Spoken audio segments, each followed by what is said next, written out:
When will Selena ever get married? If you keep staying at home, you'll never find a boyfriend. My sister Melanie has always been competitive with me, never satisfied unless she was outperforming me in some way. Whether it was school grades or extracurricular activities, she constantly tried to outshine me, which could be quite annoying. Her competitive streak didn't fade as we grew older, and she took pride in having married before I did. Selena, you need to be more fashionable if you want to get married, she often jeered. I never paid much attention to our sibling rivalry and usually just brushed off her comments. But then, something happened that I couldn't ignore. My name is Selena, and I'm a 31-year-old freelance web designer. After high school, I spent years working in a factory primarily because I had no specific goals at the time. The job involved many night shifts and offered few days off, and I quickly realized it wasn't for me. One day, I stumbled upon the world of web design. Determined not to let my life pass by without trying something new, I quit my factory job and enrolled in a design school. Following several years working for a web design company, I transitioned into freelancing. This move allowed me to work whenever and wherever I wanted, leading to a much more fulfilling lifestyle. Recently, my annual income has nearly doubled compared to when I was employed. A significant part of my success is due to the unwavering support of my parents. To show my gratitude, I decided to gift them a new home. Our family house was aging, so I opted to buy a high-rise condominium.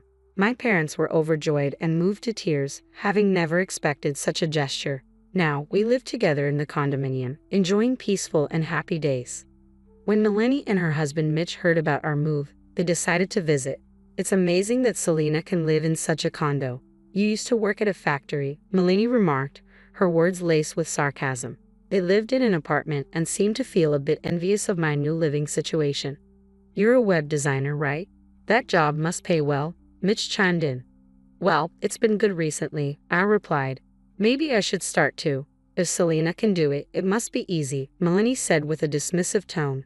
Her casual disregard for the hard work I had put in angered me, but I knew arguing would be futile.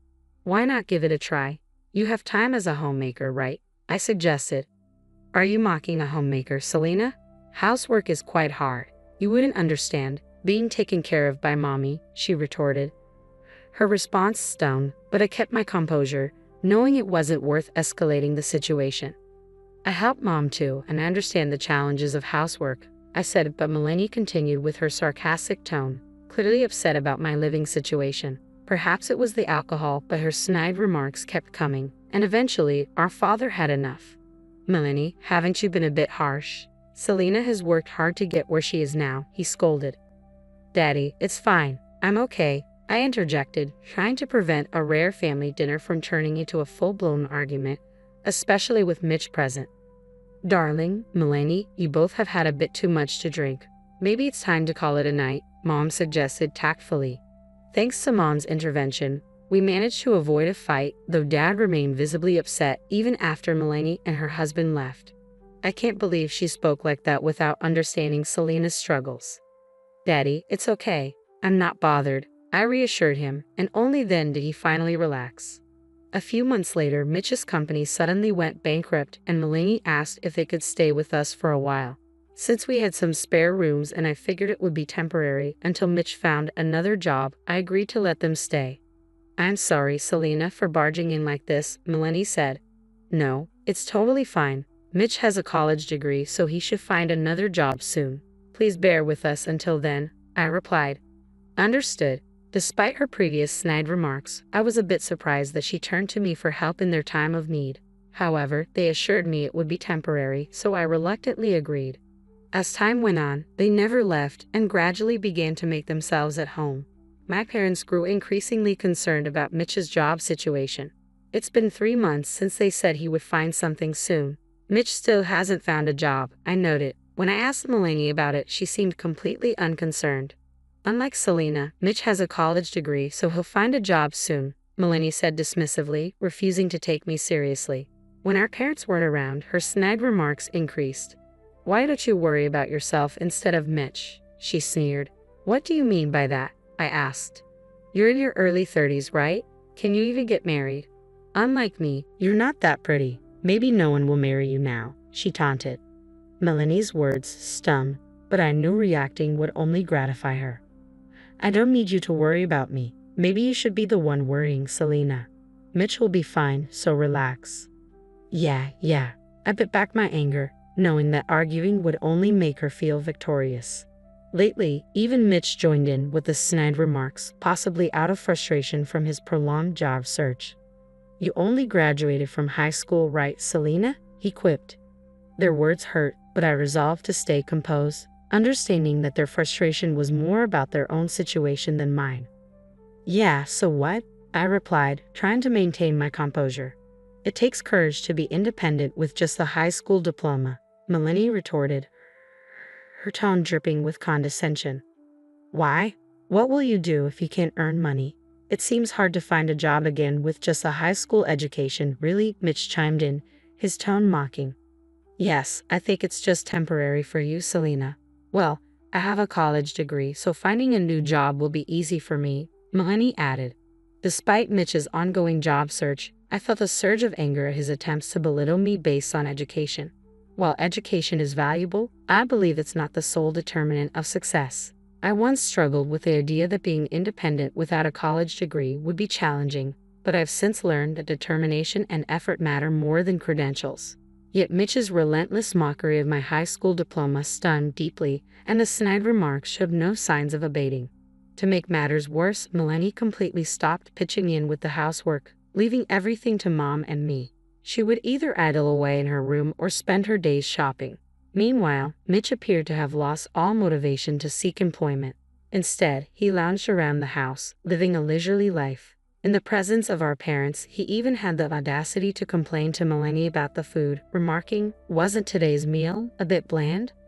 I was determined not to let them continue leeching off us and potentially burdening us in the future. Melanie, how long do you intend to stay? If Mitch is struggling to find work, why don't you consider finding a job too? I confronted them firmly, unable to contain my frustration any longer. Melanie responded casually, not bothering to meet my gaze. It's fine, he'll find something soon. Her dismissive attitude only fueled my anger. It's been almost half a year since you said soon. Mitch, are you making any progress in your job search? I might receive an offer from a big company. I expect the salary will surpass Selena's, Mitch claimed confidently. Is that so? Mitch's blatant lie only added to my growing irritation. More importantly, Selena might not be able to earn money in the future, right? Melanie abruptly changed the subject. Hey, don't avoid the question, I pressed. If that happens, we'll have to sell this house, right? You shouldn't have bought such a place, Melanie continued, her tone accusatory. What are you implying? I asked, feeling defensive. So, why not give this house to us? Mitch has a college degree, so his income should be stable. If you leave it to us, you won't have to sell the house, Melanie proposed. I couldn't decipher if they were serious or not, but their words seemed absurd. Wait, do you realize what you're suggesting? Mitch hasn't even secured a job yet, I pointed out. He's bound to land a better one soon, so it'll all work out. Plus, this could be a great chance for you, Selena. You should embrace living independently, Melanie urged. What? I exclaimed, taken aback by her audacity. You don't need to rely on anyone, always being under Mom and Dad's roof. Let them go and stay with us, she continued, ignoring my protests. Enough. This is my home, you both know that, I asserted firmly. It appeared that the two were scheming to push me out and seize control of the condominium. Their constant snide remarks and refusal to pitch in with the housework only confirmed my suspicions. Despite their assurances that they would stay only until finding work, their attempt to take over my home was unforgivable. I had shown leniency due to their predicament, but I couldn't tolerate their behavior any longer. I resolved to evict my sister and her husband from the premises. When I confided in my parents, they revealed that they had been discussing the same issue for some time but refrained from intervening, respecting it as my decision. That evening, we gathered Melanie and Mitch for a family meeting. What's happening? What's all this about? Melanie questioned, puzzled by the sudden seriousness. We've concluded that it's time for both of you to vacate this house, I declared.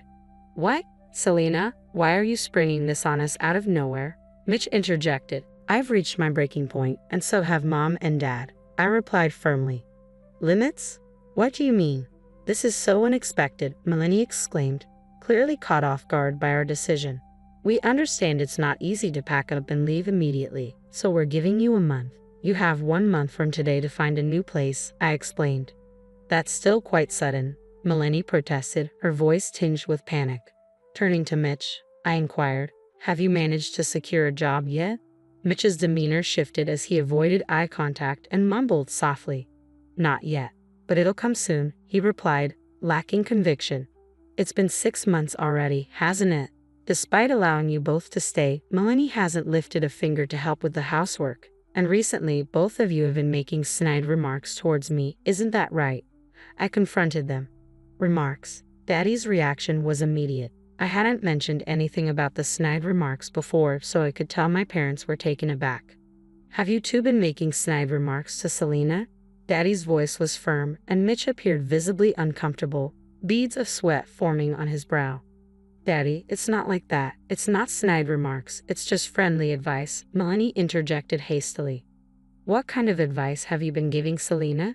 Daddy's tone grew more serious. He seldom showed anger, usually maintaining his gentle demeanor, but when he did, it was intimidating. It's more like, Melanie's voice faltered, seemingly intimidated by Daddy's pressure. Sensing her hesitation, I stepped in to clarify on her behalf. They suggested that because I only have a high school diploma, my future prospects are uncertain, and that living alone might increase my chances of getting married. Isn't that right? I relayed to Daddy. What? They said that. Daddy's anger flared instantly. That's enough of this nonsense. Uncertain because of a high school diploma. Better to live alone? Do you even have the authority to make such statements? Daddy's tone was stern, and Melanie remained silent, avoiding eye contact. Let me make this clear. You have a college degree, so why are you struggling to find employment? And if Mitch is having difficulty, why isn't Melanie contributing to the household income? After all, she also holds a college degree. Daddy continued, his words leaving Melanie and Mitch speechless. Selena, 1 month is far too lenient. They need to leave immediately. Both of you start packing your things, Daddy ordered firmly. What? That's impossible. We have nowhere to go, Melanie pleaded with Daddy, her voice almost breaking with tears. I don't care. When I say leave, you leave, Daddy reiterated sternly. Mommy, please talk to Daddy, Melanie implored, turning to Mom for support. I feel the same way as your father, Mom responded, surprising everyone with her agreement. Normally, Mom would side with them when Daddy got angry, but not this time. No way, Daddy insisted firmly. Daddy's right. 1 month is too generous. Can you leave right now? Selena spoke up, her voice firm as she stood by Daddy's decision.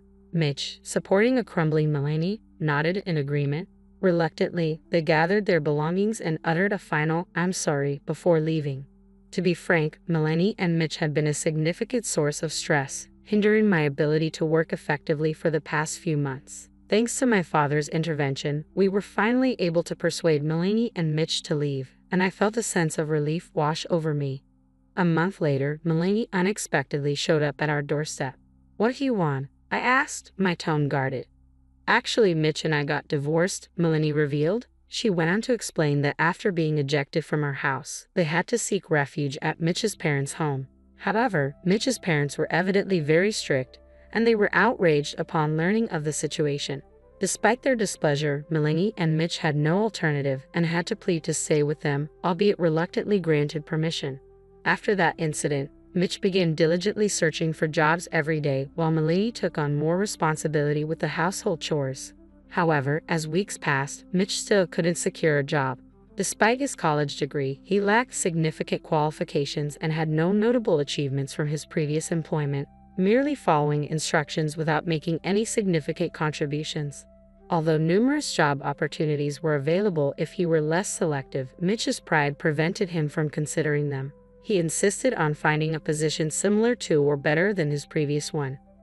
Finally recognizing the futility of Mitch's approach, Melanie broached the topic of divorce.